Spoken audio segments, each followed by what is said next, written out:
గౌరీ వ్రతం చేసిన తర్వాత భర్త కాళ్ళు కడిగి ఆ నీళ్లు తల మీద జల్లుకుంటే ఆడదాని ఐదోతను వర్ధిల్లుతుందట. ఒక్కసారి అందుకని నా కాళ్ళని రంగునీళ్ళలో ముంచి ఖరాబ్ చేసుకోమంటావా? అయ్యో అపచారం, అలా అనకండి. ఇవి రంగునీళ్లు కావు, పసుపు కుంకుమ కలిపాను. అవి మాత్రం రంగులు కాదంటావా? పెద్ద చదువులు చదువుకున్న మీకు వీటి మీద నమ్మకం లేకపోవచ్చు, కానీ ఆడదానికి పసుపు కుంకాలే ఆరో ప్రాణం అండి. కాళ్ళు కడగనివ్వండి. వద్దని చెప్తుంటే ఏంటి? ఏమండి, ఏమిటిది? మొన్నటికి మన భోజనం వాళ్ళ దాటింది కదా అని హాస్పిటల్కి అన్నం తీసుకొస్తే ఇంకెప్పుడు ఇలా చేయొద్దని తినకుండానే తిప్పి పంపారు. నిన్నటికి నిన్న కూరలో ఉప్పు ఎక్కువైందని తినే అన్నంలో చేతులు కడిగేశారు. ఇవాళ శుభం అని గౌరీ వ్రతం చేసుకుని మీ కాళ్ళు కడిగి నెత్తి మీద జల్లుకుంటానంటే పళ్ళని తన్నారు. ఎందుకండి ఎందుకండి ఈ మధ్య మీరు ఇలా అయిపోయారు? ఏమిటండి నేను చేసిన తప్పు చెప్పండి. తప్పు చేసింది నువ్వు కాదు, నేను. హాయిగా పట్టణంలో పడి ఉన్న ఊరు వచ్చానే, అది నేను చేసిన మొదటి తప్పు. ముక్కు మొహం తెలియని చేతి కుడుతున్నానే, అదే నేను చేసిన రెండో తప్పు. అన్నిటిని మించి నీ మెళ్ళలో 3 ముళ్ళు వేశానే, అది నేను చేసిన మూడో తప్పు.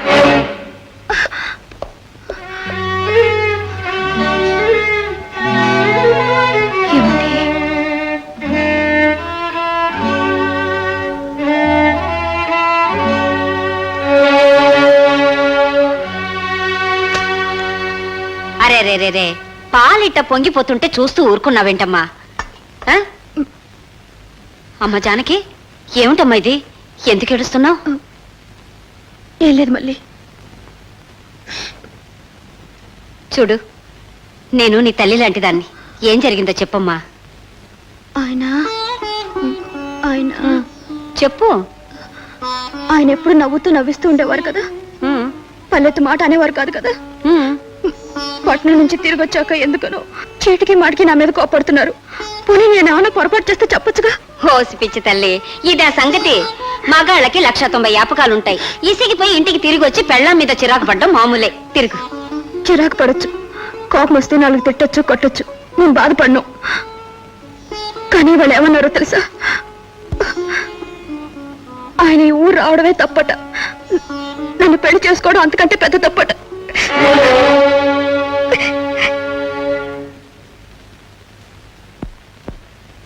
గురునాథం గారు, మీరు ఇంకా తిండి తగ్గించినట్లు లేదే? రామరామ, ఇదే గ్రంథండి. సద్దన్ని కూడా మారేసి దెబ్బరొట్లు తింటున్నాను. ఎన్ని తింటున్నారు? ఎన్నోనా, ఈ మాత్రం చేసి 5, 6తో సరిపెట్టుకుంటున్నాను. ఓహో, వెన్న బాగా దట్టిస్తున్నారా? చిచి వద్దన్నారుగా, ఎన్న మారేసి నెయ్యి తింటున్నాను. ఈ మాత్రం గిన్నెతోనా? ఎన్నిసార్లు చెప్పానండి, మీ ఒంటికి నెయ్యి వెన్న పనికిరావని. చెప్పాను కానీ చిగ్గిడిచో చీకటి చెబుతున్నాను. ఎన తిరగపోతే ఎదారిపోతుంది. రాత్రిపూట దాని దగ్గర ఎదవగా వేయాల్సి వస్తుంది.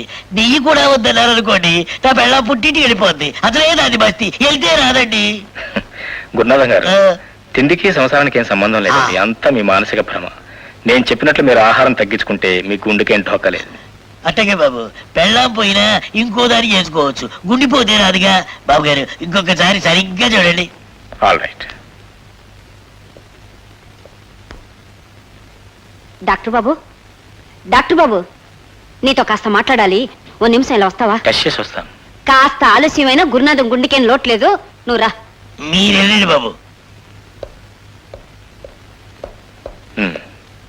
ఏమిటి మళ్ళీ? ఈ రబ్బరు గొట్టాన్ని పట్టుకొని ఊళ్ళో వాళ్ళ గుండె చప్పుడు వినడం కాదు, ముందు నీ ఛాతి మీద పెట్టుకుని అక్కడ గుండెకాయ ఉందో లేదో తెలుసుకో. ఏమిటి అనేది? అవును బాబు, నీకు అసలు గుండె ఉంటే జానకమ్మని ఇలా ఏడిపించుకు తినవు.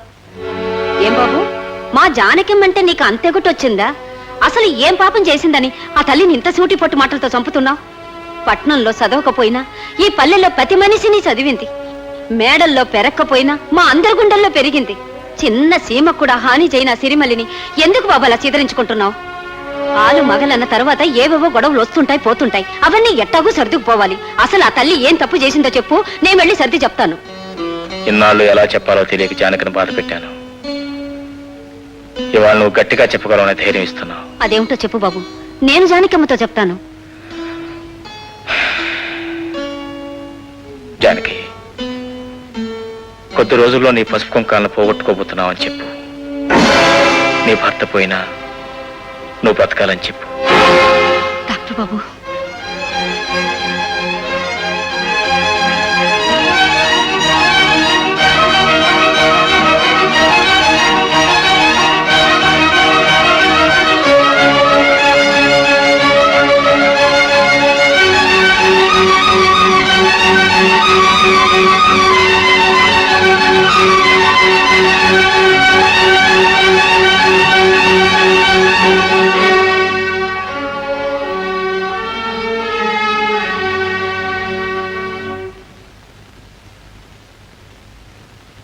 జానకమ్మా,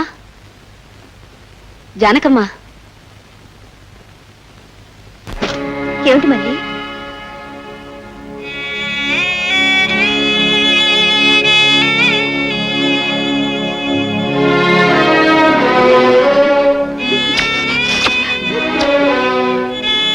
ఏమిటిది మళ్ళీ?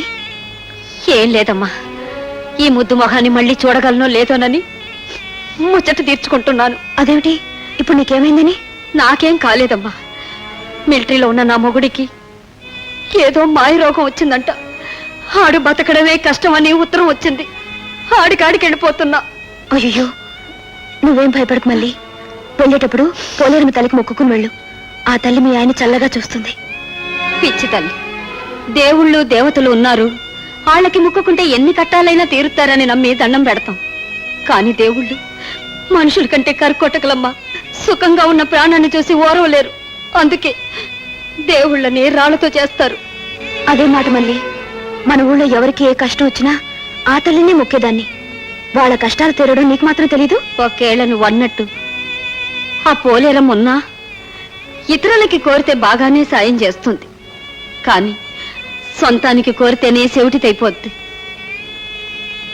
ఒకవేళ ఆ మనిషికి ఏమన్నా అవుతే మళ్ళీ ఈ జన్మలో నీకు పూలెట్టే యోగం ఉండదు. తిరుగు.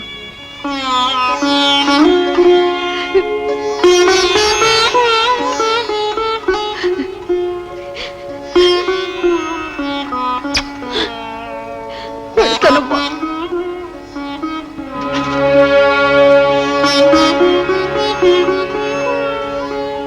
అమ్మా పోలేరమ్మ తల్లి, నా మళ్ళీ పసుపు కుంకాలు కాపాడు తల్లి.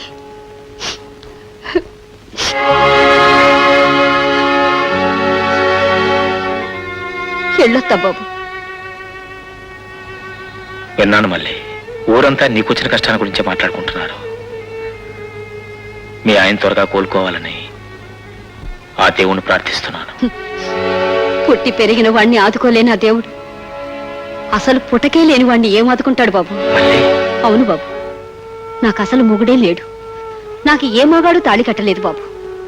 సాటి ఆడవాళ్లలో సులకన కాకూడదని నాకు నేనే కట్టుకున్న పసుపు తాడు బాబు ఇది. ఏం బాబు, ఆడే లేనప్పుడు యాడికెళ్తానన్నా? యాడికెళ్ళినా పర్వాలేదు బాబు, ఇక్కడ మాత్రం ఉండకూడదు. ఎందుకో తెలుసా? ఇక్కడ ఉంటే నా పాడు నోరు ఊరుకోదు బాబు. నువ్వు చెప్పిన నిజం బయట పొక్కి ఆ నోట ఈ నోట జానకమ్మ చెవును పడితే ఆ తల్లి బతకలేదు బాబు. ఈ చేతులతో పెంచిన పూల మొక్క నా కళ్ళెదుటే పాడైపోతుంటే చూసి తట్టుకునే గుండె ధైర్యం నాకు లేదు బాబు. అందుకే వెళ్ళిపోతున్నా. నేను బతికుండగా ఈ పక్కకు రాను బాబు, ఈ ఊరు పక్కకే రాను. వెళతాను బాబు, వెళతాను.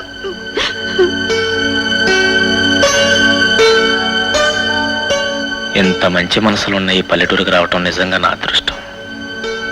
అయ్యగారు, అయ్యగారు, ఏమిటప్పారో? అయ్యగారు లేరమ్మా? ఉన్నారు. ఏమిటిది? ఇదే అమ్మా, బ్రాంతి అమ్మా. అర్జెంటుగా తేరా అని పట్నం పంపారు. సర్లే, అక్కడ పెట్టాళ్ళు. అమ్మయ్యా, ఇది తెత్తుంటేనే గుండె దడదల్లాడింది. ఇది గుండెల్లోకి వెళ్తే ఇంకెట్టుంటుందో.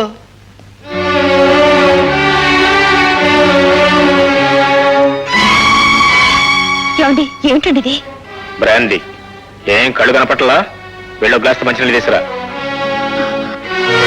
ఎందుకని ఇలా మారిపోయారు? ఏనాడు లేనిది ఏమిటండి ఈ పాడలవాటు?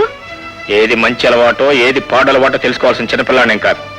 నేను చెప్పిన పంచాయి. వీల్లేదు, మీరు తాగడానికి వీల్లేదు. ఈ నరకం నుంచి బయటపడాలన్నా, కాస్త కూస్తూ మనశ్శాంతిని పొందాలన్నా నాకిదే దిక్కు. ఎవరేం చేశారండి మిమ్మల్ని? అసలు మీ మనసు ఎందుకు పాడుతుందో చెప్పొచ్చుగా. నీకు చెప్పాల్సిన అవసరం నాకు లేదు. నా కంటంలో ప్రాణం ఉండగా నేను మిమ్మల్ని తాగనివ్వను. చూడండి, జానకి, చూడండి, జానకి, ఇవ్వండి, జానకి. ఇవ్వండి. డెవిల్.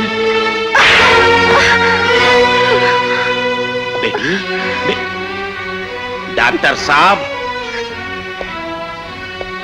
ఈ తల్వార్ ఖాన్ బతికుండగానే జానకి బేటీ మీద చేయి చేసుకున్నావు అంటే నా తడాకా ఏమిటో చూడాలనుకుంటున్నావు అన్నమాట.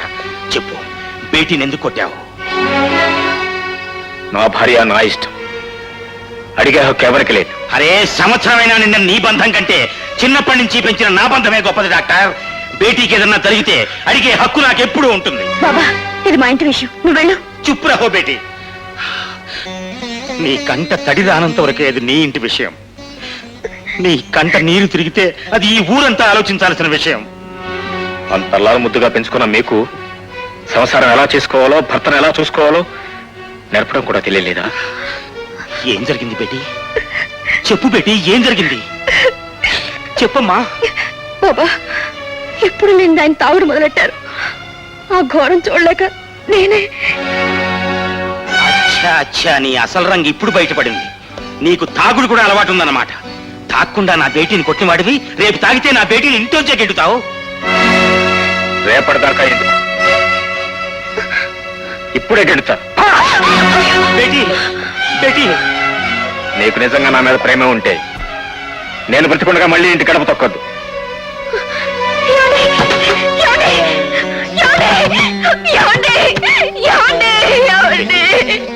కావాలని మహాలక్ష్మి గడప దాటిపోమన్నాడు. మళ్ళీ నువ్వే కావాలని తనే కాళ్ళ వేళ్ళ పడే రోజు వస్తుంది. అప్పటికన్నా బేటీ నాకు బరువు కాదమ్మా. పదమ్మా, మన ఇంటికి వెడదాం పద. ఆయన చూడకుండా నేను ఉండలేను బాబా. తలుపు